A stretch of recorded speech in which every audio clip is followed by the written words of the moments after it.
Yesu asifiwe. Kanisa, Bwana Yesu asifiwe. Ninatamani ibada hii ambayo tunakwenda kuianza, ningetamani watu wote ambao tupo nje, wote tu ambao tupo nje, hii ibada tunayokwenda kuianza, ningetamani watu wote tuwepo hapa ndani. Kwa niombe shemasi utusaidie. Hatuna uchaguzi mwingine zaidi ya kuwepo ndani. Kwa hiyo niombe wote ambao tupo nje tuingie ndani. Alafu tuliopo ndani tutafungua kitabu cha nyimbo, wimbo namba 193. Alafu tanisikiliza maelezo nitakayoyazungumza kabla ya kuimba. Kwa niombe shemasi utusaidie wote ambao wapo nje. Ninaona bado watu wapo nje. Ninaona bado kuna watu wapo nje. Huduma ambayo tunakwenda kuifanya, huenda kuna watu wameshaizoea, lakini kwa kanisa la Waadventista wa Sabato bado haijachukua hatamu sana kama ukilinganisha na makanisa mengine ambayo si ya Kiadventista, jinsi ambavyo anaweza kutambua umuhimu wa mchungaji katika kanisa. Mara yangu ya kwanza kushuhudia kuona mchungaji anatambuliwa, niliona kanisa moja la Kilokole, na nilikuwa nimekwenda pale kama sehemu ya mtoto ambaye ninatoka katika familia hiyo ya kichungaji, nikiwa ni mgeni wa familia hiyo. Niliona vitu vingi vikiwa vinatolewa. Niliona vitu jinsi ambavyo watu wako committed juu ya mchungaji wao. Na nilisikia maneno ambayo wakati fulani ningetamani huenda yangekuwa yanatolewa moja kwa moja kwa baba yangu. Maana vitu ambavyo vimewahi kuletwa pale, ninavyovikumbuka wakati ule, ni mwaka 2000 kama sikosei, ni 2012. Zililetwa sofa seti pale, yaliletwa makabati, pamoja na pesa za kutosha. Miaka hiyo ya 2012. Sisi, uzuri wa kanisa letu, hatujielekezi katika mambo hayo hasa, lakini tunatamani kutambua thamani ya mchungaji, jinsi ambavyo anaweza kuhudumia watu wake. Wimbo namba 193 unasema, sauti ya mchungaji ninasikia jangwani, kondoo waliopotea anawaita warudi. Je, sauti ya mchungaji unaisikia wakati gani? Yawezekana mtunzi wa wimbo huu anamzungumza mchungaji ambaye ni Yesu Kristo mwenyewe. Lakini ukiweka kwenye tafsiri ya mchungaji ambaye yupo katika mazingira yetu, na leo tunapozungumza na wakati huu tunapozungumza, tunapohitaji kumtambua mchungaji ambaye ni mchungaji wa kanisa letu anayetuchunga. Je, sauti tunaisikia wakati tukiwa jangwani, au tunaisikia wakati gani? Huenda ni kweli na sisi tunaisikia tukiwa jangwani peke yake. Lakini je, mchungaji anapokuwa jangwani, wewe una sauti gani, una mwangu gani ambao unaurudisha kwake kumtia moyo kwa ajili ya kazi ya Mungu? Ndipo beti la pili nasema, nani atakaye kwenda amsaidie mchungaji? Bwana Yesu asifiwe. Ni nani leo hii anaweza kwenda kumsaidia mchungaji? Naomba tutafakari hili. Unaweza ukafikiri mchungaji aliyepo hapa, kwa sababu hajamaliza mwaka mzima, huenda ni kweli una sababu ya msingi, haujapata nafasi ya kumsaidia mchungaji. Lakini umekuwepo Ntiuka hapa, wachungaji karibia 3 wamelichunga hili kanisa. Je, uliwahi kupata nafasi ya kumsaidia mchungaji kwa jambo lolote? Ni nani leo yuko tayari kumsaidia mchungaji wakati na nyakati anapotuhitaji? Je, ni lazima apige sauti kuhitaji msaada wetu? Sisi hatufahamu kwamba anahitaji msaada wa kwetu ili tuungane naye kwa ajili ya kazi ya Mungu. Sisi tumeitwa kwa ajili ya kazi ya Mungu. Mchungaji ambaye anatuongoza kwa kazi ya Mungu, je, hatupo tayari kuungana naye mkono kwa ajili ya kumsaidia? Ni nani yuko tayari kumsaidia mchungaji ili awarudishe zizini?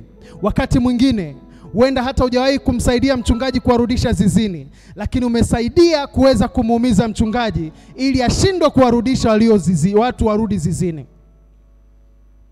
Natamani mimi na wewe tutafakari tukiwa tumeketi hapa, tujiulize, je, katika maisha yetu, katika kutomsaidia mchungaji, tumewasaidia watu wengine wamekufa bure gizani?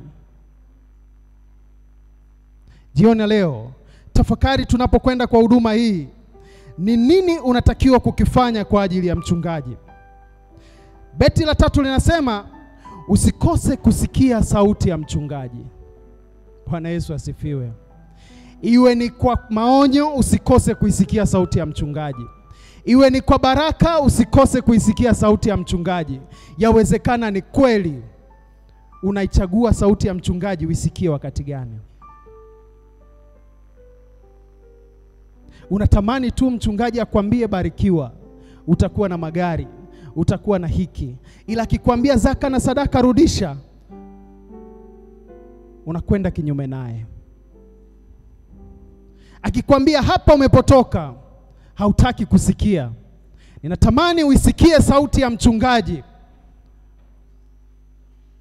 Wakati anapozungumza nasi, tutambue mikono ambayo amewekewa, huduma aliyoitiwa. Tambua ni huduma ambayo imeitwa mara 2 zaidi yako. Unatambua mimi nimeitwa kama Mwadventista Msabato, lakini mchungaji ameitwa kwa wito wa pili mwingine, kama kutumika kwa ajili ya kutuongoza sisi. Je, unaposikiliza sauti ya mchungaji, unachagua sauti gani kusikiliza? Ninakupendekezea usichague sauti yoyote kusikiliza, ili mradi tu imetoka kwenye kinywa cha mchungaji, isikilize na uyatii. Rafiki, unapoacha kuchagua sauti, wakati mchungaji anaporudisha kondoo, wakati mchungaji anapokwenda kutafuta kondoo, tuungane pamoja naye. Jioni ya leo tutakwenda kwenye maombi ya mtu mmoja mmoja. Amuombee mchungaji. Nimesema tulitangia Ijumaa, tulikuwa tumetangaziana, watumie marafiki zako wachungaji, watumie salamu, watumie vyovyote unavyoweza namna ya kuatia moyo. Lakini jioni ya leo, kwa muda huu ambao tunategemea kama nusu saa hadi dakika 45, tutatumia nafasi hii kwa ajili ya mchungaji ambaye anatulea kwa mtaa huu. Tutakwenda kwenye maombi. Muombee mchungaji. Yawezekana ni kweli haufahamu nini mchungaji anapitia. Wazee wa kanisa watakubaliana na mimi, na wale wote ambao wamewahi kushika nyadhifa za kanisa watakubaliana na mimi maneno haya. Kuna wakati katika tu utumishi wa uzee wako wa kanisa, unatamani kusikia mshiriki mmoja akikutia moyo. Kuna wakati mzee wa kanisa unatamani kusikia mshiriki akikutia moyo juu ya kazi ya Mungu. Unatamani kusikia kuna familia moja ikikutia moyo kama mzee wa kanisa juu ya kazi ya Mungu. Iweje kwa mchungaji?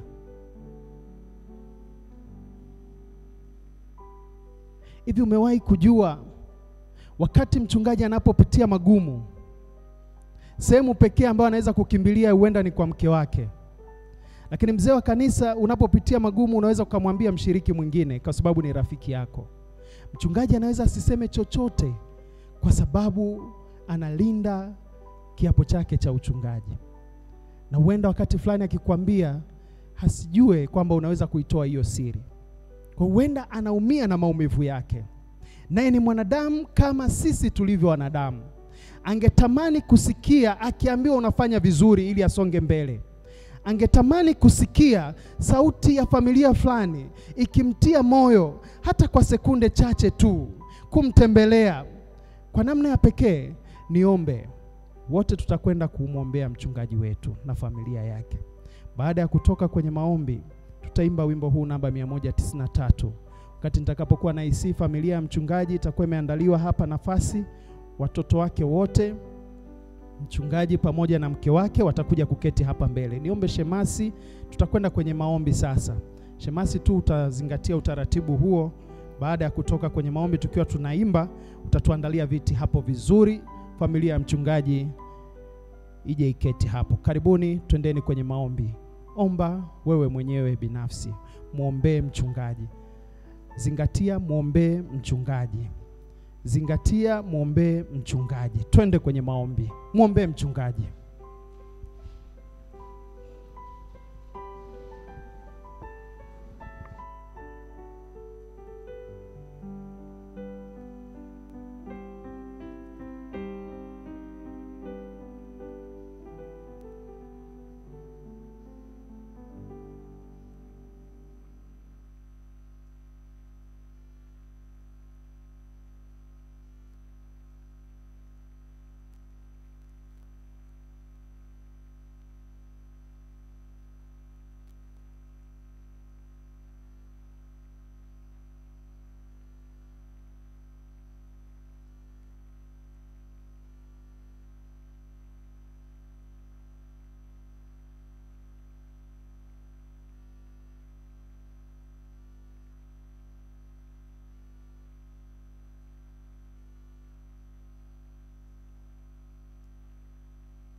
Sauti ya mchungaji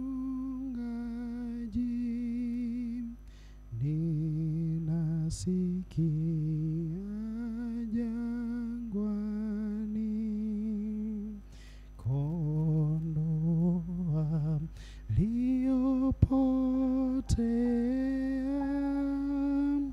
nenda na kuwatafuta.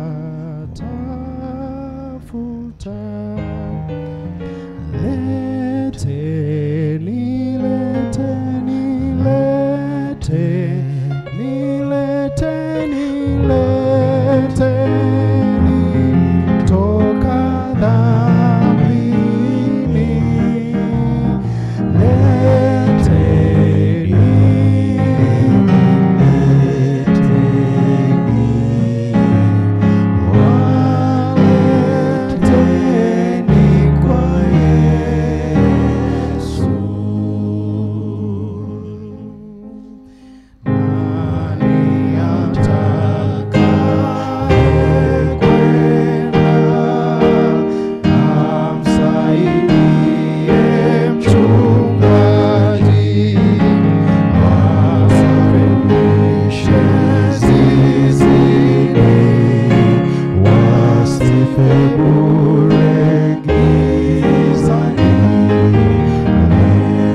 letu na Mungu wetu uliye juu mbinguni, jina lako litukuzwe, mapenzi yako yatimizwe hapa duniani kama uko mbinguni.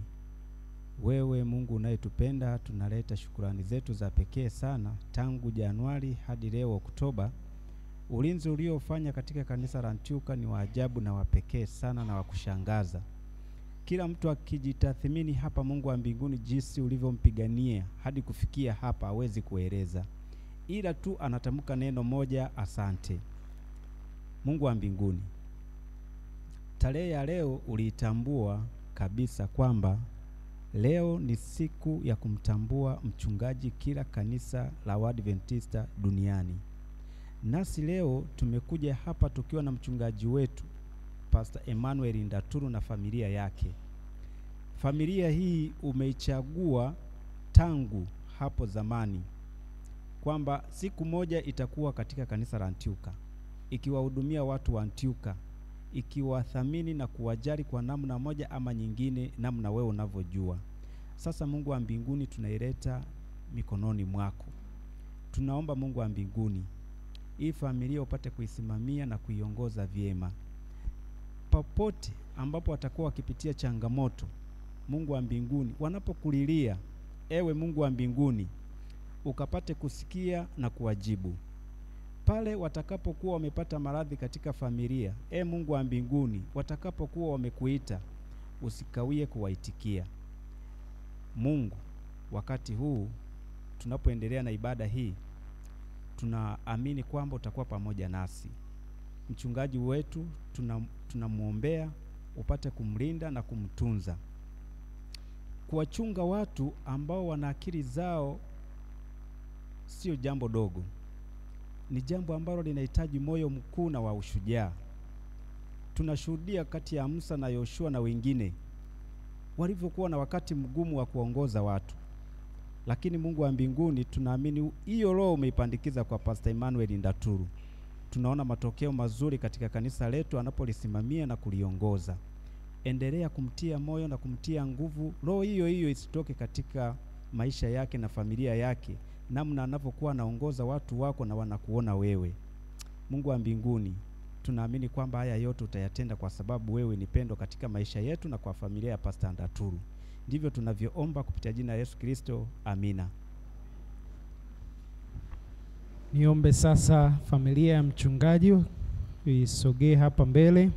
Wakati familia ya mchungaji inasogea hapa mbele, tutakwenda kwenye zoezi la kila familia kumwombea mchungaji, kuiombea familia ya mchungaji. Kwa hiyo niombe tu familia ya mchungaji pamoja na watoto wake wote waje hapa.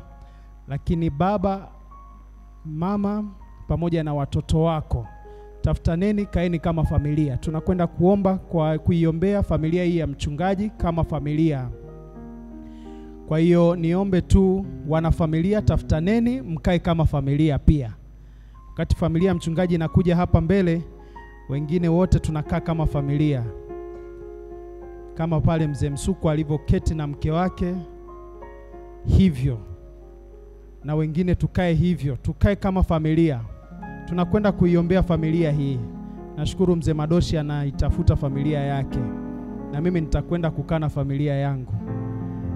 Kwa tunakwenda kwenye maombi ya kuiombea familia. Kama yuko mama pamoja na watoto, kaa na watoto wako. Tutaiombea familia hii ambayo inatuongoza kuishi kama familia kanisa la Antioka. Lakini wewe ni bachelor, basi utaomba ukiwa mwenyewe pia. Tutafute, kila mtu atafute familia yake. Niwaombe, zoezi hili tunalihitimisha muda si mrefu, tunaingia kwenye maombi. Mchungaji, moja kati ya wajibu wake ambao alionao kusimamia kanisa ni kuona ustawi wa familia moja moja katika kanisa, lakini pia kuona ustawi wa familia kubwa ya kanisa. Kwa hiyo tunakwenda kuomba na kumwombea pia naye kama familia ambayo imekuwa ikituchunga kama familia. Kwa hiyo tutakwenda kuomba. Wanafamilia, mbarikiwe sana. Mbarikiwe sana ambao tayari mmekwisha tengeneza hizo familia. Kuna wengine ninawaona sijajua kama kuna familia au ni Bwana Yesu asifiwe. Ndio maana niliomba sana waliopo nje waingie ndani. Tunakwenda, hii ni mibaraka. Niombe tu kama kuna watu, mwanafamilia wako yuko nje, mwambie aingie ndani. Unajua, sikiliza, kuna wakati tunapenda sisi tutendewe yaliyo mema. Wakati unapofika wa wewe kutenda yaliyo mema kwa mwingine, na wewe ni wakati wa kufanya hivyo, ili mema atakapokujilia yawe ambayo yamekuja yakijazwa. Kwa hiyo niombe tu tufanye hivyo. Mzee Mwita ubarikiwe. Mzee Mwita ubarikiwe kwa kuikusanya familia sasa. Waambie wanafamilia, yani kwa mfano Dr. Mary, ninaamini watoto wake wako hapa, naye anakaa na familia yake hivi. Kwa hiyo tuiambie familia, mimi ni wale wote ambao ninaona kuna ndugu zao wako nje, hatutaingia kwenye maombi bila nyie kuwaleta hao ndugu. Mbarikiwe.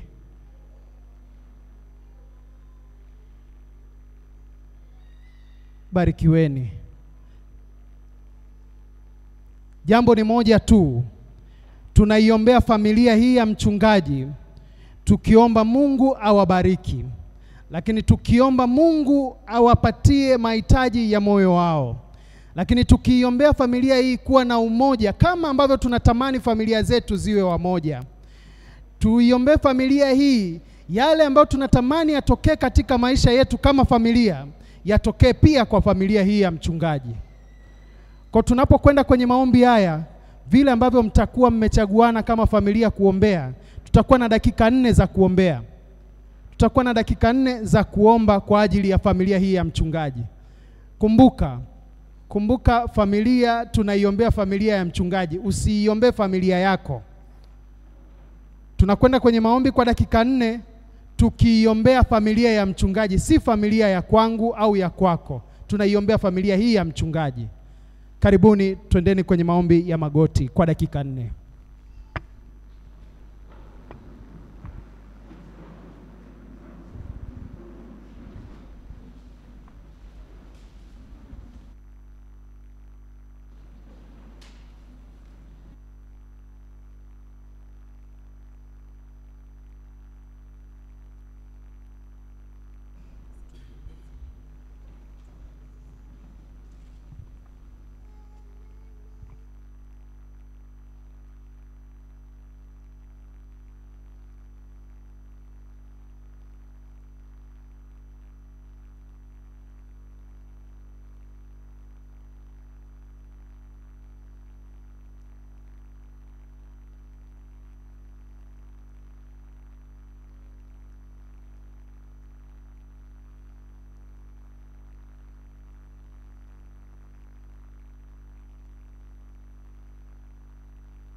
litukuzwe kwa mambo makuu, upendo wake litupa Yesu aliyejitoa maisha yake tuwe nao uzima wa milele. Msifu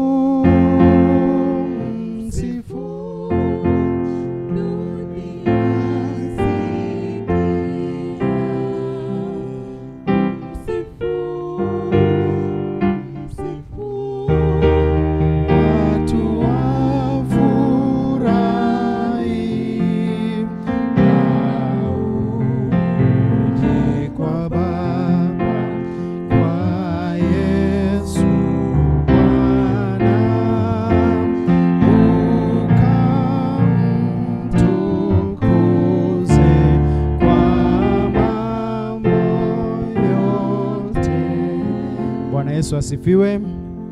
Nitawaomba sasa, kama una kitu ambacho ulikuwa umepanga kwa ajili ya kumpatia familia hii ya mchungaji, ukiandae. Muda si mrefu tutaanza kufanya hivyo. Wakati huu wanaume tupo. Punga mikono wanaume. Bwana Yesu asifiwe wanaume. Wanaume, Bwana Yesu asifiwe. Mbona tumekuwa wanyonge wanaume? Bwana Yesu asifiwe. Ninatafakari mambo mawili.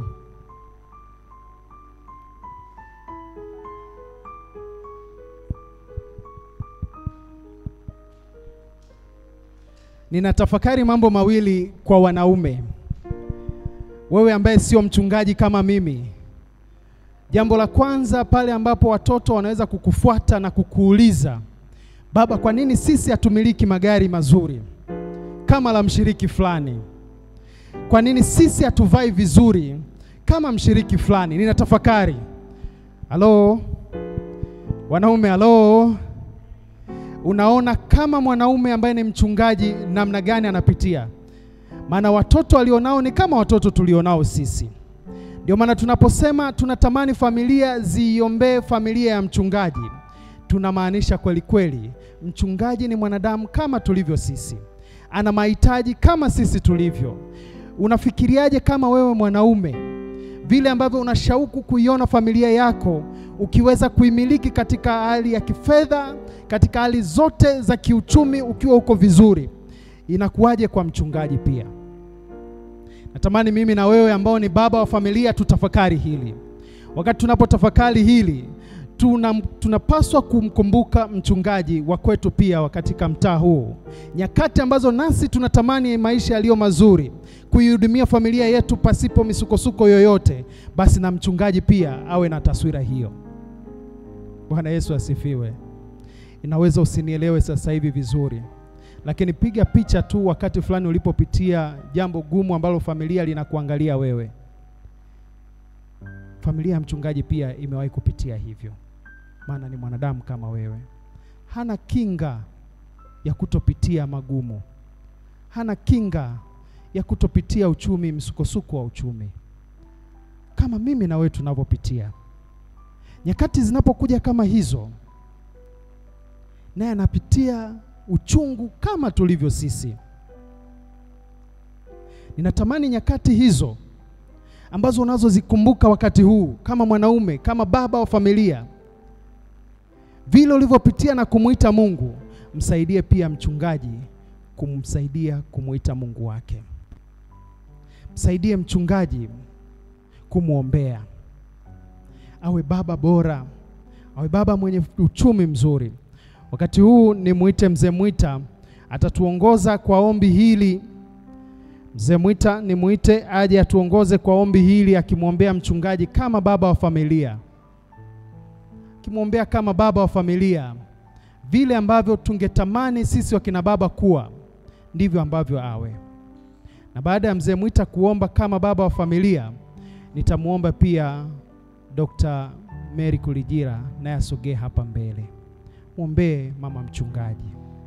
Muombee mama mchungaji kama mama wa familia, yale ambayo tunashauku kama wakina mama kuyaona kwa waume wakitokea, kuyaona kwa baba wa familia yakitokea, yatokee pia hivyo kwa familia ya mchungaji. Taanza Dr. Mary kisha tamalizia mzee wa kanisa. Tusimame wote.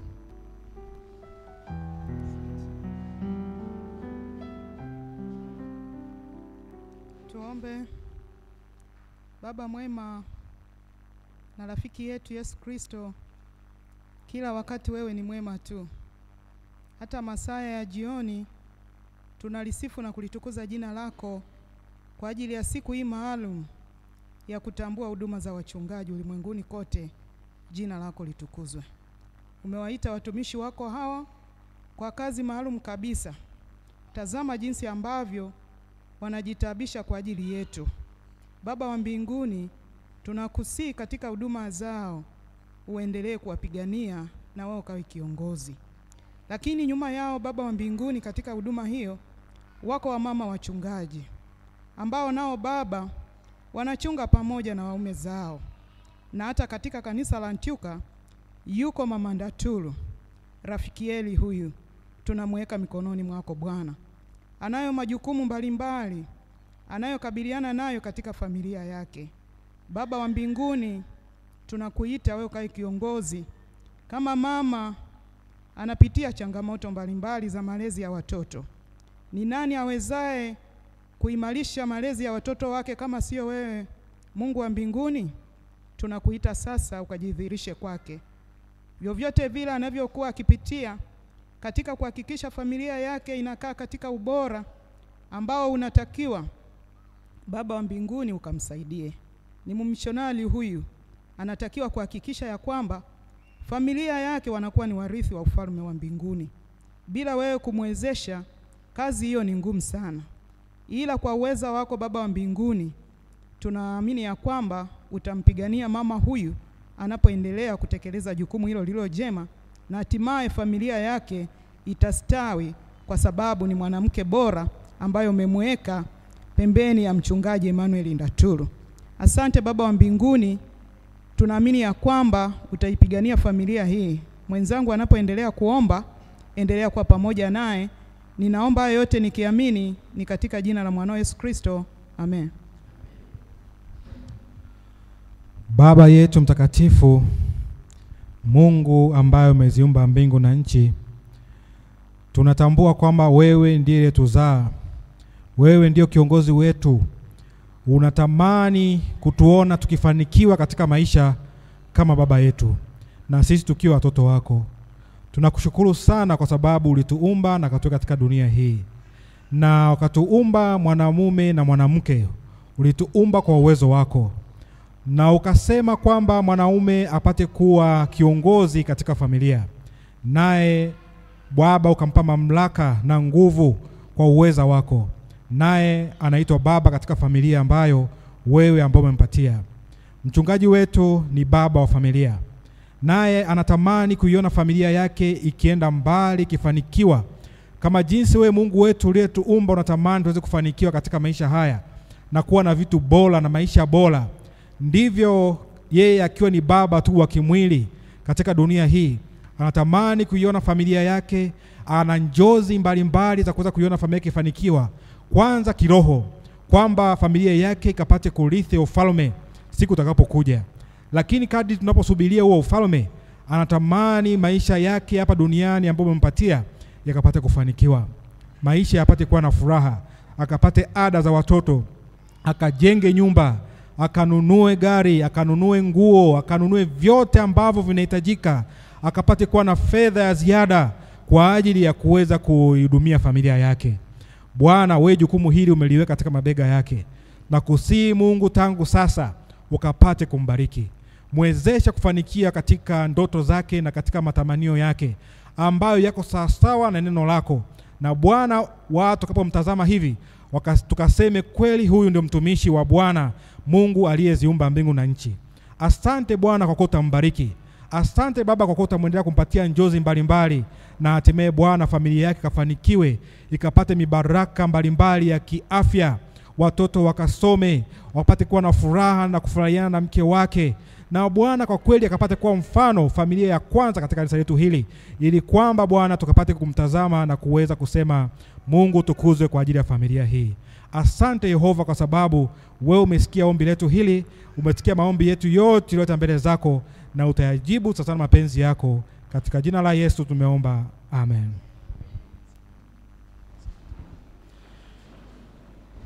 Basi ni wakati wa kuja kuishika mikono familia ya mchungaji na kuwatia moyo. Zoezi hili litafanyika kwa washiriki wote. Bwana Yesu asifiwe. Ninatambua kwamba teknolojia imekwenda sana siku hizi. Unaweza usiwe umekuja na kitu chochote, ila umekuja na vocha, kwamba mchungaji akitoka hapa atakwenda sehemu fulani kuchukua vitu vya thamani fulani. Kama kuna mtu aina hiyo, utamshika tu mkono mchungaji. Baada ya hapo utamwambia mzee Isaya kwamba kuna vocha ya kitu hiki kwenye duka fulani. Bwana Yesu asifiwe. Bwana Yesu asifiwe. Mzee Fanuel, umenielewa hiyo teknolojia? Siku hizi duniani huku teknolojia imeenda mbali zaidi. Yaani badala ya kuja na jiko hapa, unaweza kwenda kule kwenye duka husika ukalipia kila kitu.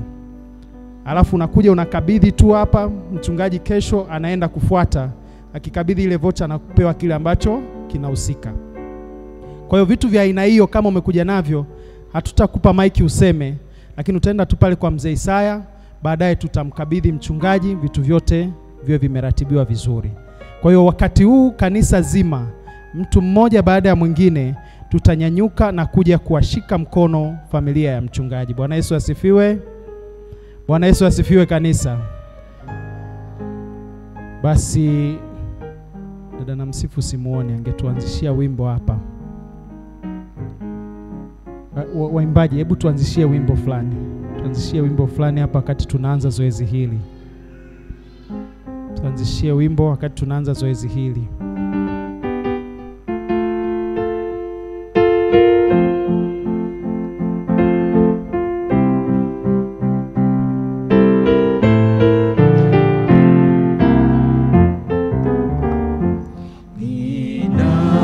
Wazee wa kanisa wataanza, kisha tutafuata sisi wengine wote. Wazee wa kanisa karibuni.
Sasa Johnny nitalisifu jina lake.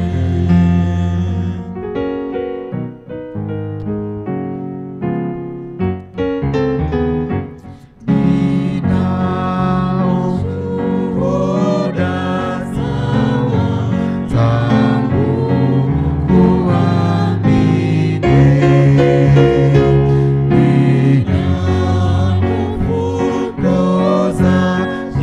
Sio lazima uwe na kitu. Njoo hata umshike mkono. Yaani naomba ieleweke, sio lazima uwe na kitu. Njoo mshike mkono pia.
Sasa maiki dada na msifu atatuimbisha wakati na nyie mnaenda kupokea mbaraka.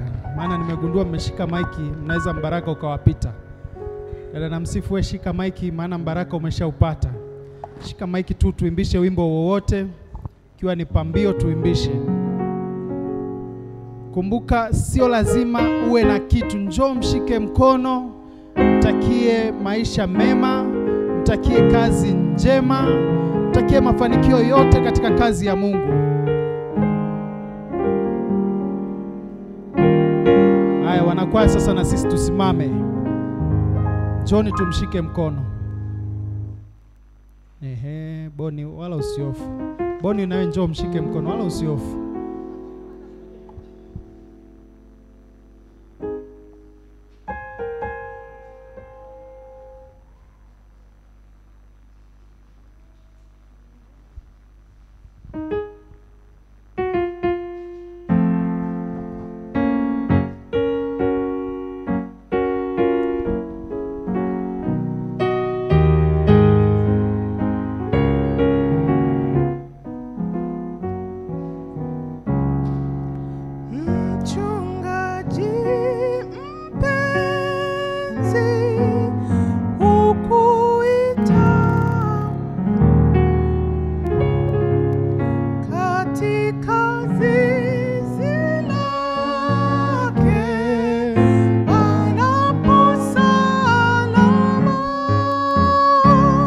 Wajumbe wa baraza la kanisa tuje hapa juu.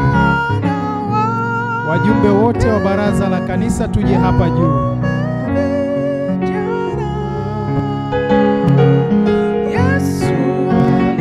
Wajumbe wa baraza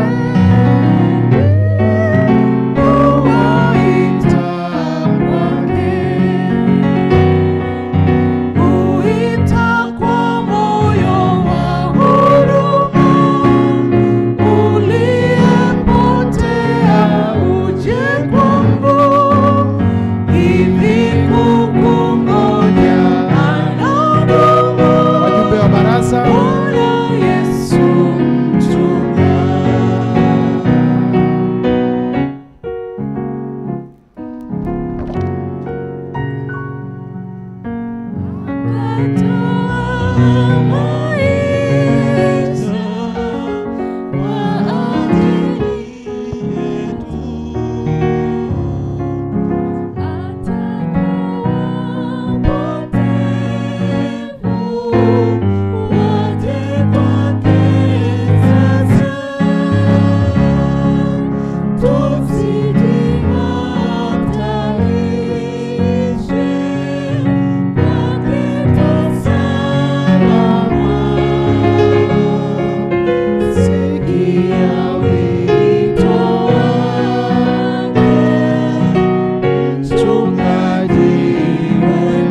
haujapata mbaraka wa kumshika familia hii ya mchungaji, baada ya boni nitaiomba familia itapanda hapa juu. Familia ya mchungaji itapanda hapa juu, kisha baraza la kanisa litafanya maombi. Baraza la kanisa kimsingi ndilo ambalo linafanya kazi kwa karibu na mchungaji. Kwa wakati fulani huenda mtu mmoja au mkuu wa idara anaweza asielewe nini ambacho maagizo au maelekezo yametolewa, na wakati huo huo unaweza kutofautiana na ukatafsiri tofauti, lakini wakati mwingine tunarejezwa kuendelea na kazi ya Mungu. Kwa hiyo wakati huu tunahitaji sasa kuomba pamoja na familia hii ya mchungaji.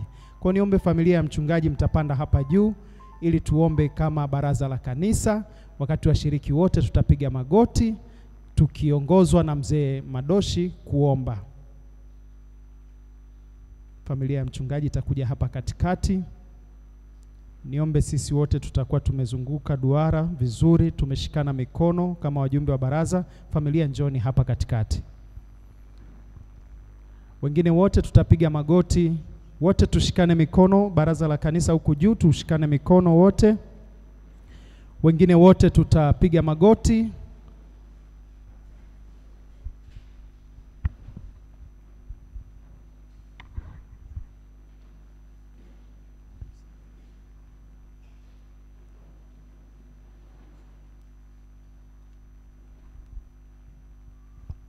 Basi tuombe. Baba yetu na Mungu wetu mtakatifu, Baba wa Bwana wetu Yesu Kristo, katika wakati ulioamriwa ulimleta mchungaji Ndaturu katika kanisa la Antioka. Nasi tumefurahi kwa sababu ya ujio wake, maana kuja kwake kumekuwa ni baraka kubwa katika kanisa hili. Na sasa kwa kutambua hilo, sisi ambao tuko karibu pamoja naye kabisa kama baraza la kanisa, tumemweka katikati ishara ya kuonesha kwamba tuko pamoja naye. Na kwa sababu hiyo Mungu, kwa umoja huu ambao tumeuonyesha, tunaomba sasa ukamtie nguvu mtumishi wako. Anapokuwa analilisha kanisa hili, anapokuwa analileta katika maombi, anapokuwa analiongoza, anapokuwa hata analionya, Mungu wetu ukampatie Roho wako Mtakatifu kutoka huko mbinguni. Lakini pia umempa familia. Yeye ni baba mwenye mke. Mama huyu naye anatenda kazi sawasawa na wewe ambavyo umekusudia. Wakati fulani pastor anakuja akiwa amechoka, anakuja akiwa na misongo, anakuja akiwa na sonona, lakini mama huyu anamtia moyo. Kwa hiyo tunapoona kufanikiwa kwake, tunajua yuko mama pia ambaye anaomba kwa ajili yake. Mama huyu pia naye ukambariki. Watoto wake pia tunawaweka mkononi mwako. Wengine huenda hawako mahali hapa, lakini wote tunawaombea.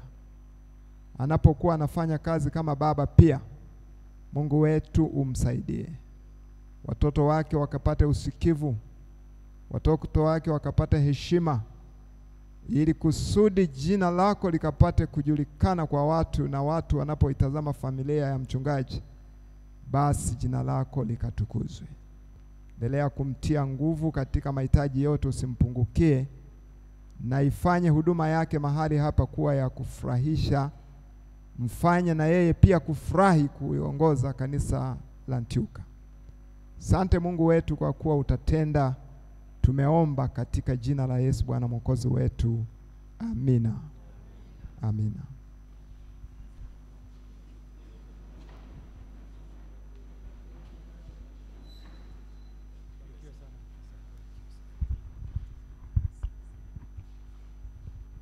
Basi wakati baraza wanahitimisha hapa mbele, mzee Madoshi atakuja na neno la dakika 5, neno kwa ajili ya familia hii ya mchungaji. Baada ya neno hilo la familia kwa mchungaji, basi tutaingia tena, mchungaji atakuja kwa neno fupi pia ambalo halitazidi dakika 5, kisha tutamruhusu mchungaji Mbogo kuja kunena pamoja nasi. Bwana Yesu asifiwe. Basi pastor nasimama hapa kuwaletea shairi. Shairi hili sitaliimba lakini basi nimelitunga, na shairi hili linasema hivi: Pastor, Bwana amekuita katika kanisa la Ntyuka, kanisa la Mungu aliye hai. Tunajua mzigo mkubwa ulio nao kwa ajili ya kanisa hili. Wakati fulani sisi huja tukiwa na machozi, lakini wewe husiti kulia pamoja na sisi. Wakati fulani tunakuja tukiwa na misongo, na wakati huo tunakuambukiza misongo pia. Wakati fulani huwa tunakuja tukiwa tunasonona, tunakueleza habari na wewe unasononeka. Wakati fulani tunakuja tukiwa na furaha, tunakufanya hata wewe ucheke. Na wakati fulani tunakuja na siri, lakini unazitunza. Na mwisho kabisa, wewe unabeba yote ambayo tumekuletea, unayapeleka kwa Mungu. Na mwisho wa yote kabisa, sonona zote na misongo yote Bwana anaitowesha. Lakini kama haitoshi, unabeba pia mzigo wa familia yako. Wakati fulani watoto wako wanakuletea habari za furaha, unafurahi. Lakini kuna wakati pia wanakuletea habari za huzuni, unahuzunika. Tukutie moyo leo ya kwamba katika yote hayo yapeleke kwa Yesu, na yote atayatatua. Mungu awabariki nyote, wewe pamoja na familia. Mungu awabariki sana. Amina.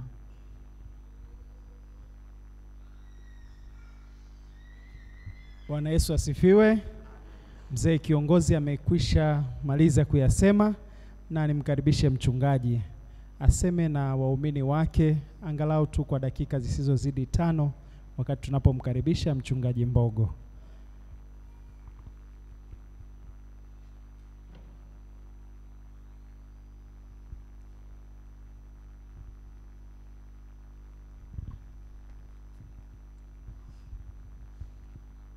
Bwana Yesu asifiwe.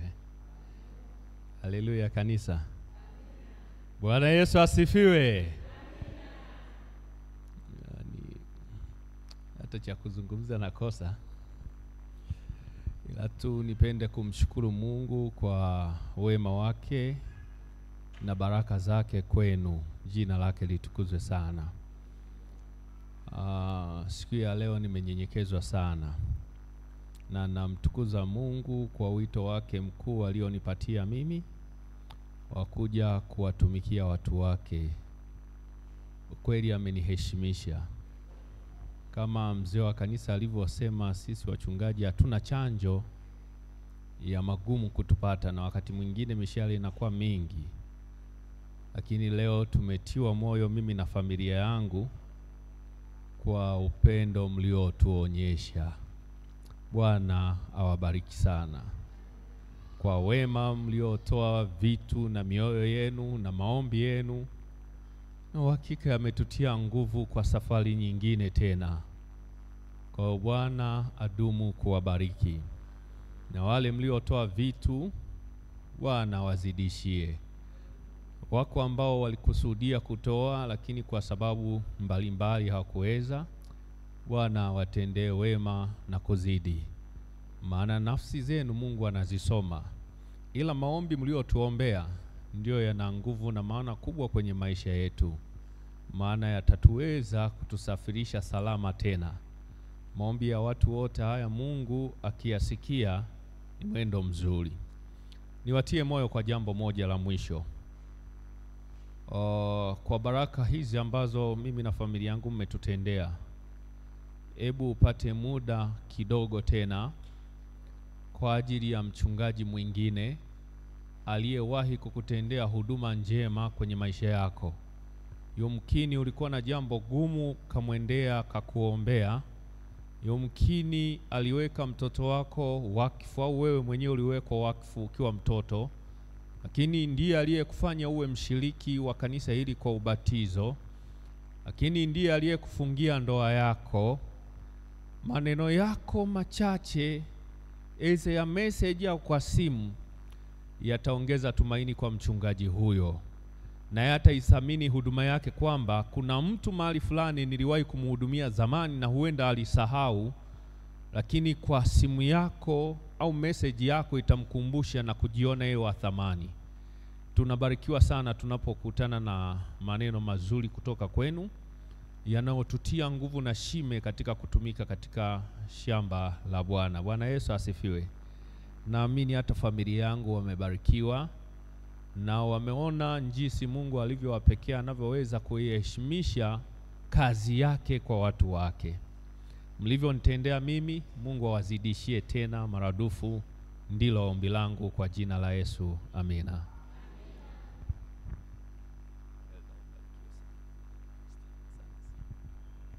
Bwana Yesu asifiwe. Jamani, wabarikiwe familia ya mchungaji. Jamani, wabarikiwe familia ya mchungaji. Wangapi angalau tu watakuwa nakumbuka wakati fulani kuiombea familia ya mchungaji? Mchungaji, pokeeni hiyo mikono. Mungu awabariki sana. Mzee Fanueli, leo tunyenyekezwa na tafakuri ya kutambua umuhimu wa mchungaji. Na kwa namna hiyo ni kualike utupatie ombi la kuhitimisha ibada hii ambayo tumeifanya jioni. Karibu sana mzee. Basi wengine wote tusimame wakati mzee anakwenda kutuombea.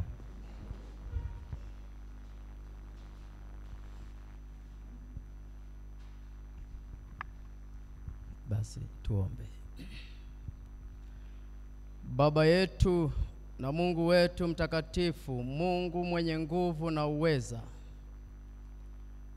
kwa mamlaka yako ulikubali Pastor Ndaturu ahudumu katika kanisa hili. Jina lako na litukuzwe.